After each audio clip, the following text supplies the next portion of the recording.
Amado Deus, Pai querido, nós te glorificamos por esta manhã em que pedimos a Tua graça, a Tua direção, a Tua revelação, a compreensão da Tua palavra, o entendimento que vem do alto. Não buscamos o ouro nem a prata. Nosso trabalho aqui, Senhor, é ser obreiros aprovados, que não tem do que se envergonhar e maneja bem a palavra da verdade, para que o Teu nome santo, majestoso, seja glorificado. Não queremos nos apresentar perante homens ou perante o mundo, Senhor. Nós queremos nos apresentar perante o Senhor, o Todo-Poderoso, Criador dos céus e da terra. Assim, Deus vive e poderoso, nos dá a Tua graça nesta manhã, nos abençoa em nome de Jesus. Amém. Nós temos aí na página 7 uma lição intitulada Perdão e Justificação. Essa matéria dá um pouco de polêmica às vezes, mas depende do caminho que a gente segue ela. Perdão e justificação está relacionado com o fato de que Deus te perdoa e automaticamente, se você recebe o perdão de Deus, você passa a ser justificado por Deus. Mas é interessante que o autor desse estudo, ele coloca perdão e justificação. Eu acredito que talvez ele entenda como eu entendo, que não existe perdão, existe justificação. Porque a Bíblia diz que o salário do pecado é a morte. Se o salário do pecado é a morte, ora, quem instituiu essa regra? Lá, desde Gênesis, nós entendemos que sem derramamento de sangue não há remissão, não há perdão de pecados. Então, quem instituiu essa regra que o salário, a recompensa do pecado é a morte? O próprio Deus. Então, ele está demonstrando que todo pecado requer um preço. Mas o salário do pecado é a morte. Qual é o preço? O preço é a morte. Para que nós não morrêssemos, veio Cristo Jesus e a Escritura diz que Ele morreu em nosso lugar. Morreu pelos nossos pecados. Então, isto é um perdão ou é uma justificação? A Bíblia diz que Jesus Cristo foi feito justiça nossa. Ele nos justificou. Então, o perdão tem sido, há milhares de anos, mal entendido. E as pessoas se detêm sobre textos bíblicos que falam muito bem da concepção sentimental que nós temos, e as pessoas se prendem àquilo. Não, irmão, tem que perdoar sempre. Jesus falou perdoar 70 vezes 7, né? Senhor, até quantas vezes meu irmão pecará contra mim? Então, não, perdoar sempre, sempre, sempre. Ora, se eu tenho um perdão, que ele é o tempo todo manifesto, quando entrará a justiça? Nunca. Deus faz justiça? Se ele está sempre disposto a perdoar, não, ele nunca vai justiçar alguém pelos seus atos, porque ele está sempre disposto a perdoar. Mas João 3,16 diz que Deus amou o mundo de tal maneira para que todo aquele que nele crê, todo aquele que nele crê, né? Aquele que nele crê. Isso aqui é uma concepção individualizada. Aquele que nele crê não pereça, mas tem a vida eterna. Então, irmão, Deus te perdoa e te justifica. Faz justiça sobre tua vida através do perdão. Mas, para que você receba o perdão de Deus, existe uma exigência, não existe? Ou Deus perdoa todo mundo. O camarada está na magia negra, está naquela ignorância toda. Não, ele está perdoado. É assim? Não. Deus não leva em conta o tempo da ignorância. Isso é um detalhe. Mas ele vai se manifestar à pessoa, nem que seja pelos pelos próprios atributos morais que ele já colocou dentro de cada ser humano, vai haver uma manifestação de Deus, porque a Bíblia diz que ninguém chegará inocente perante o Senhor, ou seja, Deus vai providenciar para que ninguém chegue inocente diante do seu trono e diga, eu não sabia. Essa desculpa ninguém terá. O católico, ele quando se curva diante de uma imagem, ele já sente acusação. O espírita, quando invoca os mortos, ele sabe os espíritos que ele serve, os trabalhos que ele faz, a maldade, uma série de coisas, ele sabe. Mas se ele não souber, né, ele está no seu período de ignorância. Vamos até dizer inocência. Aí Deus vai tratar até que essa inocência seja derrubada. E quando ele comparecer perante o Senhor, mesmo que ele não tenha ouvido falar de Cristo, mesmo que ele seja um chacal lá no meio da Amazônia, né? Um índio no meio de uma civilização onde não tem computador, energia elétrica, não tem nada. Mesmo assim, Deus vai tratar com aquele camarada para que ele compareça perante o seu tribunal sem inocência. Paulo diz que os gentios, quando praticam a lei, mesmo sem conhecer a lei, eles fazem segundo a sua consciência. Então, todos nós temos aqui dentro da nossa cabeça como que um livro onde estão registrados os fatos que nós podemos ou não podemos fazer. Exemplo, eu sei que se eu der um tiro em alguém, eu vou matar esse alguém. Mas eu mesmo não gostaria de morrer. Então, eu não posso fazer ao meu semelhante aquilo que eu não gostaria que fosse feito comigo.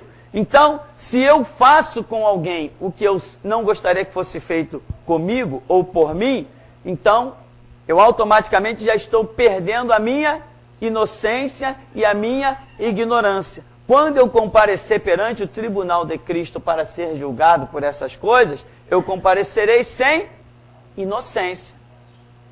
Então todos comparecerão perante o tribunal de Cristo. E a Bíblia diz que ninguém comparecerá diante de Deus inocente. Isso aí está descartado, né? No tempo que eu era da Igreja Batista, tinha muito uma pregação que dizia assim, irmão, você tem que pregar para as pessoas para que elas não tenham a desculpa de comparecer inocente perante o tribunal de Cristo.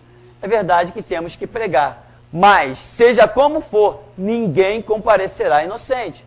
Quantos milhões de pessoas já partiram para a eternidade sem nunca ter ouvido falar o nome Bíblia ou Jesus Cristo? E aí, vão ser salvas? Não, não vão ser salvas. Serão julgadas? Sim, serão julgadas. Qual meio? A sua consciência. Agora, Jesus Cristo é o escancarar da porta para que nós não somente partamos com convicção de salvação, quanto com a oportunidade de ajuntarmos galardões e lá no céu termos, vamos dizer, destaque. Porque lá no céu nós vemos um monte de grupinho, não vemos? Vemos, lá em Apocalipse mostra, olha aqui, aqueles lá são os 144 mil comprados da terra de Israel. Aqueles ali são os que podem cantar o cântico de Moisés. Aqueles ali são os que têm um novo nome escrito numa pedra branca. Aqueles dali são os que participam das bodas do Cordeiro. Tudo tem uns grupinhos que revelam a salvação ao longo das dispensações. Aqueles dali é o grupo que está debaixo do altar do Senhor, os mártires. Tudo tem seu grupinho. Agora, depois João vira e diz assim, eis que olhei e vi. Primeiro ele descreve os grupinhos em destaque. Depois ele diz, eu olhei e vi uma grande multidão. Irmão, eu quero ser salvo, mas não quero estar no meio daquela grande multidão. Eu quero algo mais. Por quê? Porque o meu Deus me promete algo mais. Então eu vou em busca. Amém? Então Jesus é a porta que nos dá essa oportunidade. Então voltando aqui para a nossa questão de perdão, diz assim, perdão é o ato divino de apagar os nossos pecados. Pecado é toda atitude, ou seja, obras contrárias à vontade de Deus. Em síntese, desobediência às normas que Deus estabeleceu para nós na sua palavra. O perdão é, portanto, o meio divino de tornar nulos nossos pecados. Justificação é uma providência tomada por Deus de nos declarar justificados em Cristo Jesus para todo sempre, quando pela fé cremos em Jesus, isto é o bastante para Deus nos justificar, imputando-nos a justiça de Cristo, né? Aí depois vem, atenção, ninguém peca em pensamento, só para lembrar de uma polêmica que existe aí. Então, veja bem, o perdão de Deus não é um ato de dizer, eu te perdoo. É um ato de dizer, eu vou fazer algo para te perdoar. Amém? Deus perdoou o homem? Não.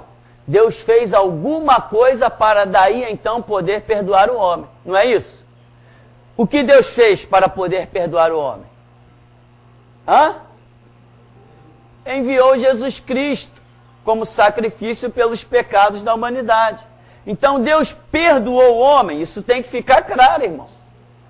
Deus não perdoou o homem, Deus justificou o homem.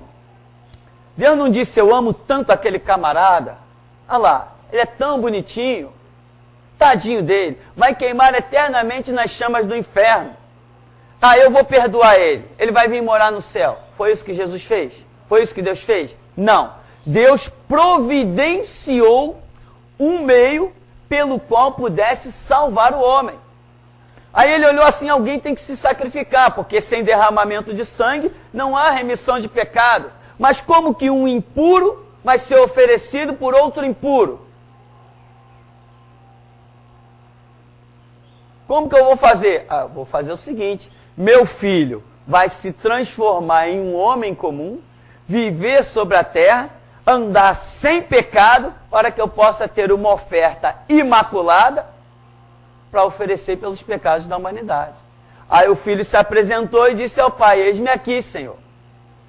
Jesus foi enviado, com cerca de 33 anos, sem nenhuma mancha, sem nenhum pecado, sem nenhuma marca, é oferecido, como ele diz, ninguém tira a minha vida, eu mesmo a dou e torno tomar, esse mandamento recebido do meu Pai. Então Jesus vem e se torna a justificação do perdão. Você precisa entender, ou seja, o teu perdão tem um preço. Não vai viver uma visão tola. O seu perdão tem um preço, porque por trás do seu perdão existiu o seu pecado. Então, o seu pecado requer sacrifício, não sacrifícios de tolos como nós vemos hoje. Pessoas se sacrificando achando que o seu sacrifício vai justificar alguma coisa. Não, irmão, eu estou fazendo vigílias, eu estou fazendo vigília no alto do morro, eu estou fazendo não sei o que no monte. Não, isso aí é sacrifício de tolo. Porque o sacrifício no qual nós temos que confiar hoje é o de Cristo Jesus. O teu pecado, para que você não vá para o inferno, ele requer um perdão, mas o teu perdão tem um preço. Estou falando do seu e estou falando de todo mundo. Quando uma pessoa peca contra o seu próprio irmão,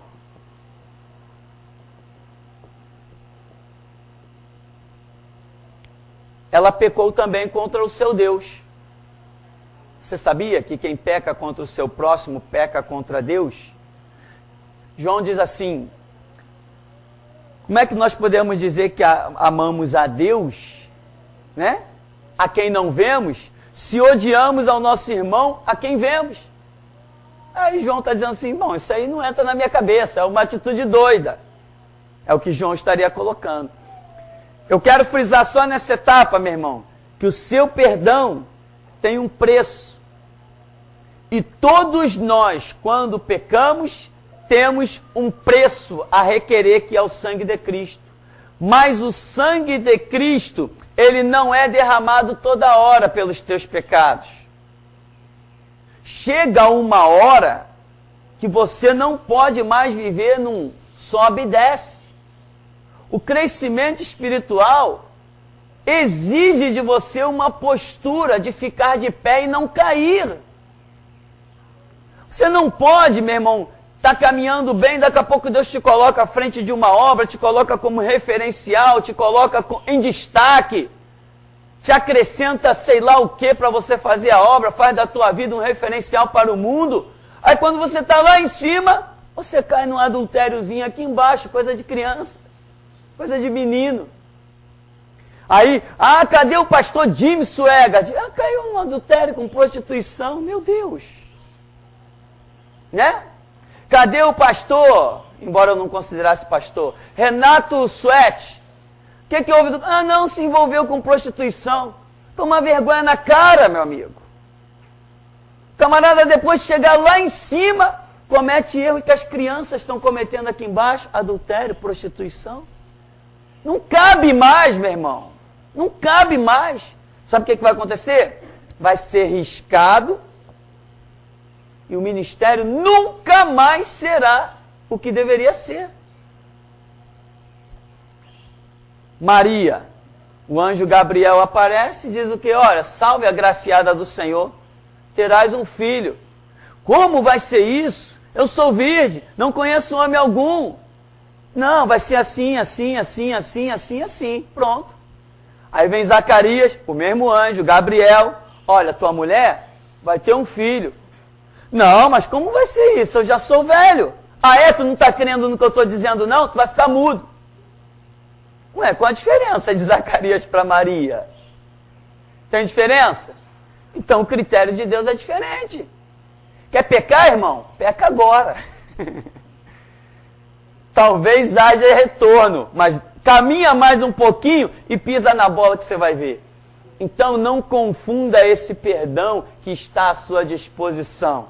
Ele está à sua disposição nos níveis e degraus que você tem para caminhar. Na minha vida, meu irmão, tem coisas que não são mais toleráveis. Já pensou uma manchete agora? Pastor Tupirani preso com cocaína. Caramba!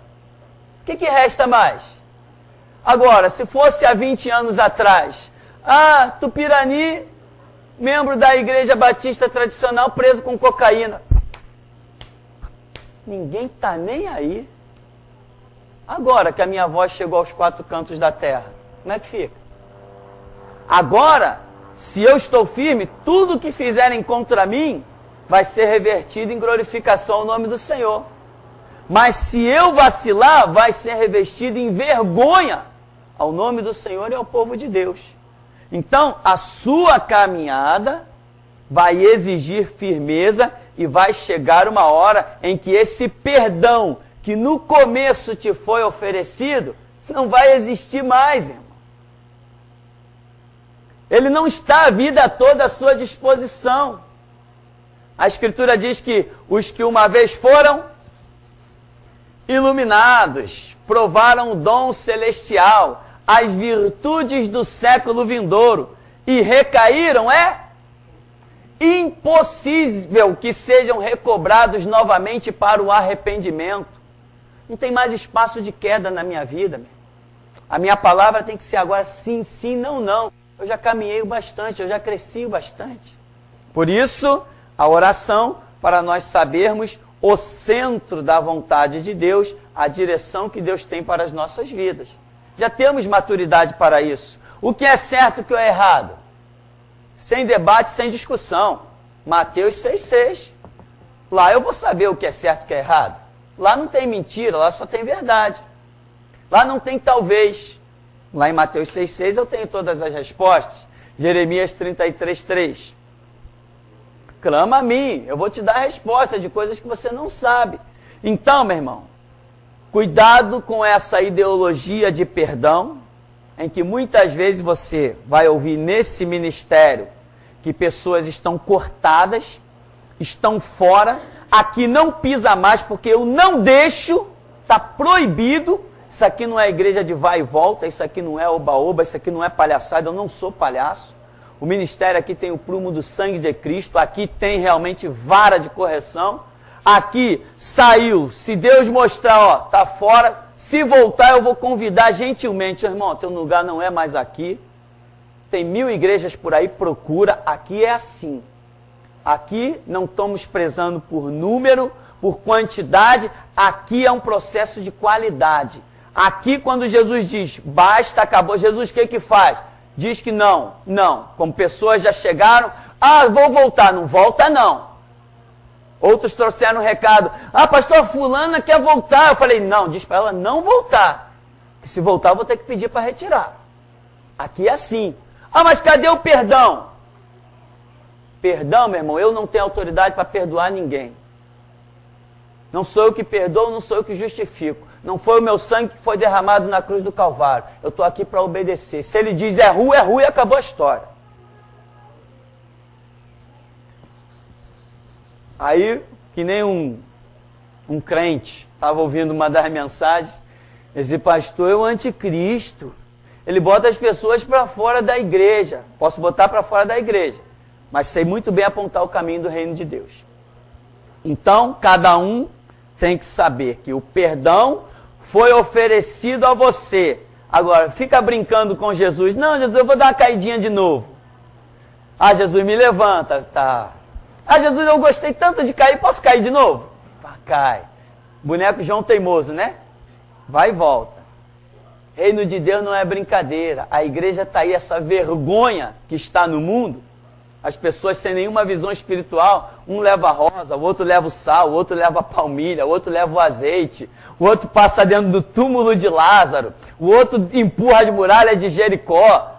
Tem uma prostituta espiritual chamada Universal que construiu lá o Muro das Lamentações. Tu passa lá, tá cheio de pedido escrito dentro das frechas do muro. Cadê a igreja? A igreja acabou, a igreja sumiu da terra. Nós somos a restauração. Não compactuamos com nada desse lixo. Né? E eu fui perguntado, principalmente nesses últimos dias, depois da prisão, eu fui muito perguntado sobre outras igrejas. Não, porque você está falando mal de outras igrejas. Você está falando mal da Graça, da Mundial, da Universal. Eu falei, peraí, amigo. Primeiras considerações. Tem que saber o que é a igreja para você e o que é a igreja para mim. O que você acha de Edir Macedo? É um homem de Deus. Eu falei, para você. Para mim é servo de Satanás. Eu não vou entrar no mesmo céu que ele. Então, primeiro, nós temos que ir para a Bíblia para saber o que é verdadeiro e falso, para depois poder falar alguma coisa. Então, meu irmão, perdão é algo tremendo, poderoso, mas Deus não é palhaço.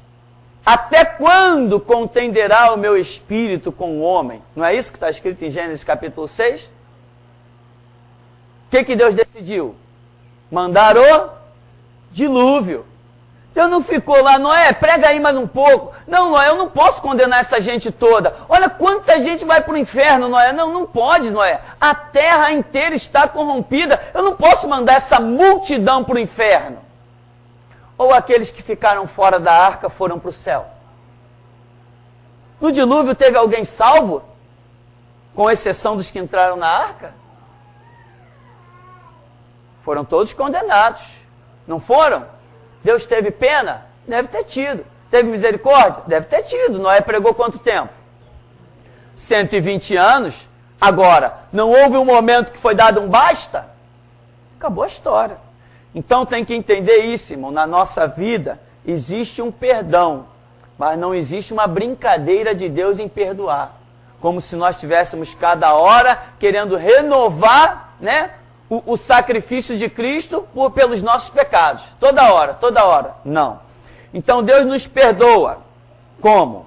Pelo sacrifício de Cristo. Isto não é Deus olhar do céu e dizer, eu te perdoo. Mas é Deus olhar e dizer assim, eu tenho que fazer alguma coisa para pagar os teus pecados. Então isso tem um preço. E é o preço que nenhum de nós tem ideia. Eu li uma experiência de um feiticeiro que se converteu, e ele conta que ele estava num local, não sei se era local de trabalho, e tinha uma cristã. E ela zombava das experiências espirituais que ele, como feiticeiro, tinha, de flutuar, de mover as coisas, uma série de situações. E ele falou assim, você não acredita em mim, não? Então, hoje à meia-noite, eu vou entrar na sua casa e vou deixar alguma coisa escrita lá dentro da sua casa para você saber que eu estive lá. E ele invocou o demônio, que era o companheiro dele, E foram caminhando naquela situação espiritual. Quando ele foi se aproximando da rua em que a jovem morava, ele vê uma luz muito forte, um ser muito grande. E aí ele diz assim, quem é aquele lá? Aí o demônio diz assim para ele, aquele é um anjo. Acaba com ele, mata ele. Aí o demônio diz assim, não, aquele ali eu não posso. Cuida dele você que eu tenho que ir embora. Pá. Saiu. Aí o homem fica na esquina, o anjo se aproxima dele e diz assim, Jesus Cristo te ama. O anjo mesmo, Jesus Cristo te ama. E morreu na cruz por você. Quem dera tivesse sido por mim. Você tem ideia do quanto você é especial? A ponto de um anjo dizer assim, quem dera ele tivesse morrido na cruz por mim. Nós não temos noção do sacrifício de Cristo. Mas o dia que você tiver a noção desse sacrifício, não tem delegado que te pare, não tem deputado, não tem constituição, não tem senador. Você tem que ter noção desse sacrifício. Eu já tinha lido isso e ontem eu li de novo. E isso me impactou, irmão. O anjo diz assim, Jesus Cristo te ama. Morreu na cruz por você. E quem dera tivesse sido por mim. Paulo diz, né, que é um sacrifício para o qual os anjos desejam bem atentar. Paulo diz isso. Então, meu irmão, não brinque com o sacrifício de Jesus Cristo. Tem dúvida? É normal. Ninguém nasce sabendo. Agora, quando se tem dúvida, nós cristãos, quando temos dúvida, fechamos a boca e abrimos o coração para ouvir Deus. Tem gente fazendo o contrário. Tem dúvida? Brá, brá, brá, brá, brá. Aí se condena pela língua. Porque por tuas palavras serás justificado. Por tuas palavras serás condenado. Eu estou até impressionado com algumas pessoas que passaram aqui por esse ministério, que comeram na mesma mesa que eu, levaram lucro do ministério e agora estão falando mal de mim. Eu digo, meu Deus, olha só, o ser humano é algo impressionante. Pessoas que nós ajudamos de todas as maneiras, fizemos por eles o que rarissimamente se faria por alguém, e estão falando mal, estão falando besteira. Deixa falar, amém, irmão? Nos parar alguém vai? Não vai. Não vai nos parar. Que nem uma irmã aí encontrou um juiz, que era islâmico também, falou assim, eu sou juiz, sou do islamismo, e nós somos 2.500. E vocês, quantos são? Ela falou assim, nós não somos nem 100, mas estamos incomodando muita gente. Jesus não precisa de quantidade, precisa de qualidade. Não tinha 20 Gideões em Israel, mas tinha um. Amém? Não tinha 500 Moisés, mas tinha um. Não tinha 10.000 Josué, mas tinha um. Não tinha um monte de Elias. Agora tem. Agora tem. Então, meu irmão, o perdão requer uma justificação. Ah, Deus é bom. Mentira. Não é que esse papo Deus é bom, não. Conversa fiada. Deus é justo. O ser bom dele está abaixo do ser justo. Porque ninguém pode ser bom acima de ser justo. Porque a justiça é mais solicitada que o próprio amor. Jesus Cristo disse assim, bem-aventurados os que têm fome e sede do amor, porque serão fartos. Bem-aventurados? Fome e sede de justiça, serão fartos. Não, Deus é amor. Mentira, não é só amor. Ele apresenta o seu amor, logo na bandeja seguinte lá vem a justiça. Porque está escrito que deu o seu Filho para que todo que nele crê não pereça, mas tenha vida eterna. Automaticamente, se você não crê, vai perecer e vai ter a morte eterna. Aqui tem um item que diz a necessidade do perdão e como ocorre o perdão.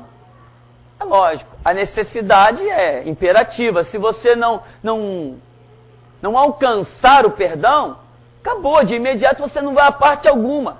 Primeira coisa que Deus te faz para você adentrar começar a caminhar dentro do reino é demonstrar que existe um perdão para os seus pecados. Outra coisa importantíssima é você aceitar o perdão de Deus. Dentro do estágio que ainda cabe o perdão, você tem que aceitar, irmão. Por exemplo, já teve nesse ministério uma pessoa que havia feito aborto. Havia feito aborto. E o resultado? O diabo está em cima, acusando o tempo todo. Depois de 2 anos nesse ministério, eu vi uma revelação interessante, eu achei impactante, em que era dito a esta pessoa: por que você insiste em se condenar naquilo que eu já te perdoei? Ou seja, essa pessoa nunca cresceu espiritualmente. Por quê? Ela não aceitava o perdão de Deus através do sacrifício de Jesus Cristo. E mesmo depois desta revelação, eu ainda soube que a pessoa não se perdoava, porque tinha cometido um aborto. Resultado, uma pessoa que nega a eficácia do sangue de Cristo para lhe perdoar os pecados, não pode ir a parte alguma e dificilmente, aí já é algo que foge da minha memória, por isso que eu uso a palavra dificilmente, poderá entrar no próprio reino de Deus, porque ela continua carregando o fardo do seu pecado sobre os seus ombros. E no reino de Deus não entra quem tem pecado, só entra quem tem pecado purificado, exterminado. Mas se você a si mesmo não se perdoar, o diabo tem uma brecha para atuar sempre na sua vida. E se você não se perdoa, você está negando o sacrifício de Cristo para te perdoar. Isso é muito sério.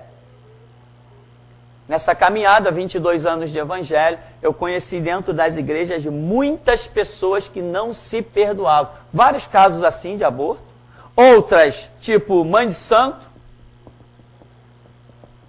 Mãe de santo que chegou a sacrificar crianças. O deputado macumbeiro Átila Nunes não gosta quando eu falo disso. Manda ele vir me calar se ele é homem. A mãe de santo, dentro da igreja, ela não aceitava.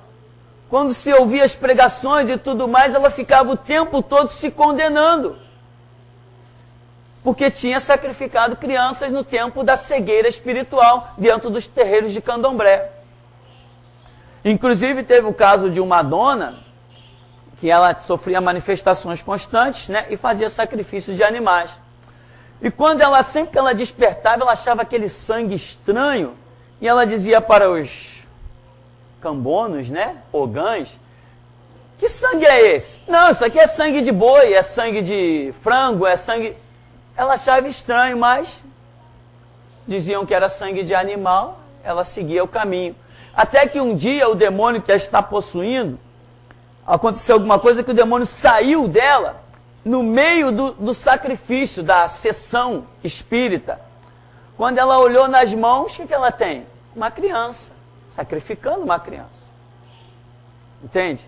Então, quer dizer, você tem que se aproximar de Deus e entender: se Deus não te perdoar, você vai para o inferno eternamente. Mas o propósito de Deus é te perdoar. Ele traçou um plano para te perdoar. Então você tem que aceitar o perdão dele. Não dá para fugir. Ou aceita o perdão ou morre. O que você vai ficar lutando? A Escritura diz que você tem direito ao perdão pelo sacrifício de Cristo. Mas você vive se condenando a si mesmo. Quantas pessoas no homossexualismo? Homossexual. Não adianta ficar se condenando, irmão. Obras mortas, passado, escravidão de Satanás. Tem que partir para a glória de Deus que está proposta. O sangue foi derramado, Jesus está aí para te dar poder, fazer de você uma nova criatura, e acabou a história. Águas passadas não move moinho. O perdão está à disposição através da justificação do sangue de Cristo. Se você negar que Deus possa te purificar dos teus pecados, deixar o diabo sussurrar no seu ouvido, lá vem o diabo, você era isso, você era aquilo. Meu irmão, e o sangue de Cristo? Cadê o efeito? Diabo, sai para lá, poder no sangue de Jesus. Eu piso na tua cabeça. Você tem que se levantar. Tem crente que é aquele crente piedoso. Aquele crentezinho do canto, né? Ai, diabo, para de me chicotear. Diabo não para não, irmão. A Bíblia diz que o valente só é expulso quando chega outro mais valente. Sabe quem é o mais valente que chega? Sou eu e você. Templos do Espírito Santo. Nós estamos aqui não para ficar resistindo às chicotadas do diabo. É para se levantar, tomar o chicote da mão dele e dar no chifre dele. É para isso que nós estamos aqui. Isso tudo vem como? Nenhuma condenação a mais para os que estão em Cristo Jesus. Então, você tem que saber que você está purificado. Nada mais te acusa. Se alguém soprar um pecado seu, você clama logo, poder no sangue de Jesus, sai para lá e vai em frente. Recebe a direção e vai em frente. Então, não importa o que fez, pessoas que mataram com sacrifício, o perdão está proposto através da justificação do sangue de Cristo.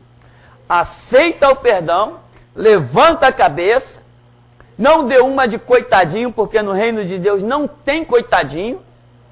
O sangue é derramado por todos, o poder é para todos, ministério é para todos, cada um tem o seu, nem todo mundo vai fazer a mesma coisa, mas todos têm um chamado. A seara é grande, os obreiros são poucos. Jesus precisa de você agora. Se você deixar o diabo soprar, sem você pegar ele pelo chifre e pisar na cabeça dele, aí você não vai a lugar nenhum. Se você não entender o teu chamado, o grande preço de Cristo, lembra sempre dessa frase que o anjo disse? Quem dera fosse por mim. Quem dera fosse por mim. Lembra dessa frase? E valoriza o sacrifício de Cristo. E não deixa nenhum delegado palhaço te dizer o que você vai dizer ou não. Nenhuma lei feita em Brasília de determinar o que você vai falar. Você já foi comissionado e o que você tem para dizer é: ide por todo mundo e pregai Evangelho. É para isso que Jesus te chamou, para pregar o Evangelho. Então, se apossa do sangue, se apossa do perdão, se apossa da justificação e vai em frente. Estão falando mal de você. Poxa, é sinal que você foi notado. Falaram mal de Jesus? Né? Quantas pessoas e e-mails. Mas um pastor não pode ser preso. Isso é um escândalo para o Evangelho. E Paulo? E Pedro? E Tiago? E João? E Estevão? Jeremias? Eles foram presos? Vamos deixar eles de lado. E Jesus? Jesus foi preso? Foi martirizado? Que escândalo, Jesus, você ser preso, que vergonha! Que vergonha, Jesus! Poxa, o Evangelho é amor, como é que você, Jesus, foi preso? Que vergonha, Jesus! São crentes cegos, irmão, não olha para eles, olha para Cristo. Segue em frente, porque brevemente a era da igreja chegou ao fim e todo mundo vai ver quem serviu e quem não serviu. A hora chegou, a igreja chegou ao seu final. Mais algumas décadas para frente, a história está encerrada. Jesus vai pisar no Monte das Oliveiras. Então, o perdão está proposto, não à toa, né? Que nem estão dizendo aí, todos os caminhos levam a Deus. Mentira de Satanás. Só um caminho leva a Deus, que é Jesus Cristo. Caminho, verdade e a vida. O perdão é proposto mediante a justificação pelo sangue de Cristo. A Escritura diz que Jesus Cristo foi feito justiça nossa. Tá? Então, entendendo isso aqui, meu irmão, traz aquela frase que nenhuma condenação a mais para os que estão em Cristo Jesus. Nenhuma, meu irmão, significa as tuas obras do passado não podem te condenar, as afrontas do presente não podem te condenar, as maquinações que os homens estão preparando para o futuro contra a sua vida não pode te condenar, nada te pode deter, nada te pode condenar, se você centralizar a sua vida na cruz de Cristo. Isto é o que interessa, e o resto é lixo. Nós já temos uma lei, nós já temos uma Constituição, não vamos abrir mão dela, e quem sabe se o nosso sangue ainda pode regar o jardim do Evangelho? Aí seria Deus operar além do que pedimos ou pensamos. Ninguém te pode deter, nem a morte, nem a vida, nem passado, nem futuro, nem presente, nem porvir, nem altura, nem profundidade. Nada nos pode separar do amor de Deus que está em Cristo Jesus. Então, que nós também possamos guardar aquela palavra do anjo, né? Jesus Cristo morreu na cruz por você. Quem dera fosse por mim. Vamos parar um instantinho e já já a gente volta?